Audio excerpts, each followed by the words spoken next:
Salam, salam sejahtera untuk kita semua. Kembali lagi bersama saya Yeremia Junianto Kapitan. Pada video saya yang pertama, saya sudah menjelaskan apa itu dimensi yang pertama dalam administrasi gereja baru, yaitu dimensi Alkitab, teologi, dan doktrin. Nah, pada saat ini saya akan menjelaskan apa itu dimensi yang kedua dalam administrasi gereja baru, yaitu dimensi kebijakan gereja. Namun sebelum kita masuk pada inti dari pembahasan video ini, saya mendapatkan beberapa masukan dan saran karena saudara-saudari mendapatkan dalam video saya yang pertama ada beberapa kekurangan, terutama dalam suara saya yang kecil. Oleh karena itu, kita langsung saja untuk memperbaiki segala sesuatu yang menjadi kekurangan di video pertama untuk jadi lebih baik di video ini. Oke, kita langsung masuk pada inti dari video ini. Kebijakan gereja. Dimensi ini memiliki keterkaitan yang sangat erat dengan dimensi yang pertama, yaitu dimensi Alkitab, teologi, dan doktrin. Nah, dalam administrasi gereja baru, kebijakan gereja dilakukan melalui kesepakatan bersama dengan didasari oleh Alkitab sebagai dasar hidup orang percaya, melalui pemahaman tentang teologi dan doktrin.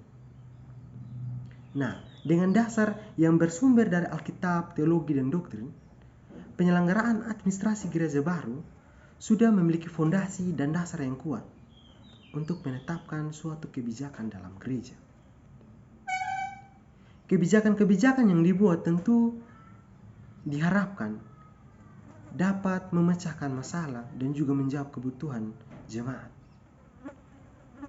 serta berpegang pada firman Tuhan yang berbunyi, "Sebab aku ini mengetahui rancangan-rancangan apa yang ada padaku mengenai kamu. Demikianlah firman Tuhan, yaitu rancangan damai sejahtera dan bukan rancangan kecelakaan, untuk memberikan kepadamu hari depan yang penuh harapan." Yeremia 29 ayat 11. Ayat ini pula menjadi landasan untuk memperkokoh visi dan misi gereja di dalam dunia.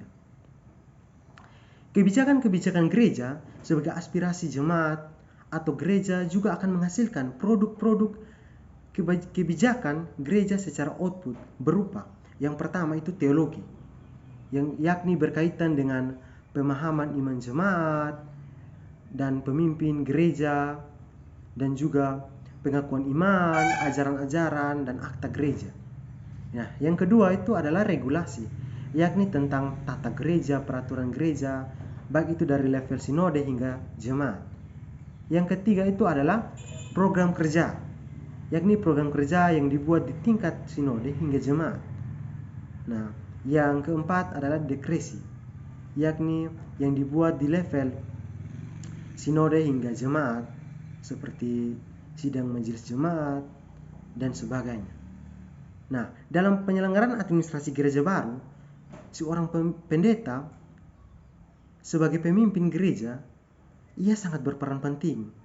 Mengapa demikian? Karena ia harus mampu dan mendengar setiap masalah yang ada di dalam jemaat dan apa yang menjadi kebutuhan jemaat. Dan bahkan, dia harus peka terhadap hal-hal yang berpotensi menjadi sebuah masalah. Nah, ketika kita menganalisis tentang kebijakan gereja, kita akan menemui beberapa kesalahan. Yaitu yang pertama tuh kita akan melihat adanya, yang pertama, tidak membuat aturan yang seharusnya dibuat. Yang kedua, membuat peraturan yang seharusnya tidak dibuat. Dan yang ketiga, membuat peraturan itu sendiri adalah hal yang tidak tepat. Nah, dari kesalahan-kesalahan yang telah saya sebutkan tersebut, hal itu yang akan membuat gereja tidak bisa menjawab kebutuhan jemaat, sehingga jemaat tidak merasakan apa yang menjadi manfaat dari kebijakan yang telah dibuat oleh gereja. Nah, di dalam dimensi kebijakan gereja sering dijadikan sebagai alternatif yang siap dipilih berdasarkan prinsip-prinsip yang berlaku di dalam gereja. Nah, adapun paradigma-paradigma yang sering digunakan, yang pertama adalah paradigma ekonomi, yakni paradigma yang bergantung pada untung dan rugi dari sisi atau nilai ekonomis. Contohnya seperti sebuah gereja ingin melakukan sebuah kegiatan, maka dia harus bisa menghitung pemasukan dan juga pengeluaran.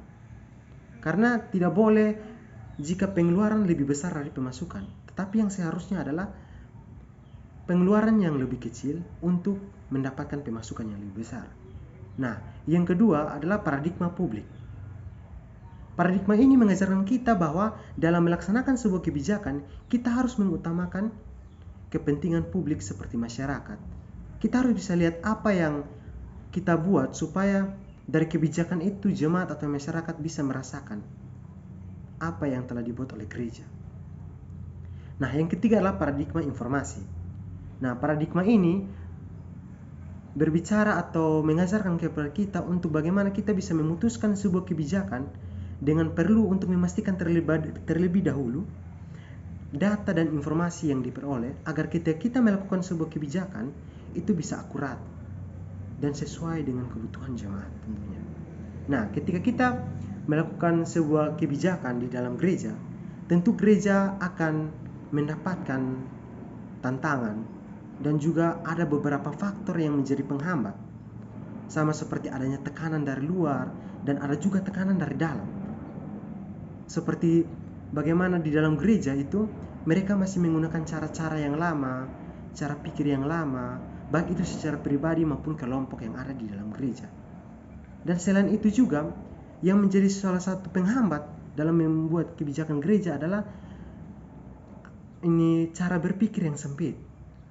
Kurangnya informasi, kurangnya pengetahuan dan pengalaman dapat membuat ini oknum-oknum di dalam gereja itu tidak dapat memberikan atau membuat suatu kebijakan sesuai dengan kebutuhan dan masalah yang ada di dalam jemaat secara akurat.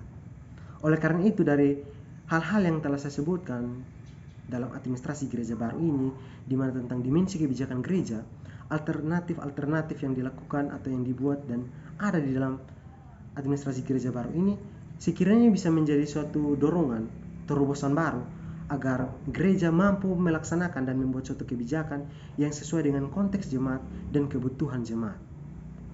Nah, itu adalah penjelasan tentang kebijakan gereja yang ada dalam administrasi gereja baru.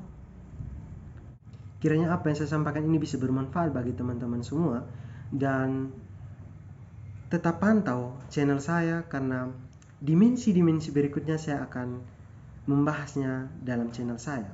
Oleh karena itu tetap pantau, jangan lupa like, comment, and subscribe. Kiranya Tuhan Yesus memberkati saudara-saudara sekalian. Shalom.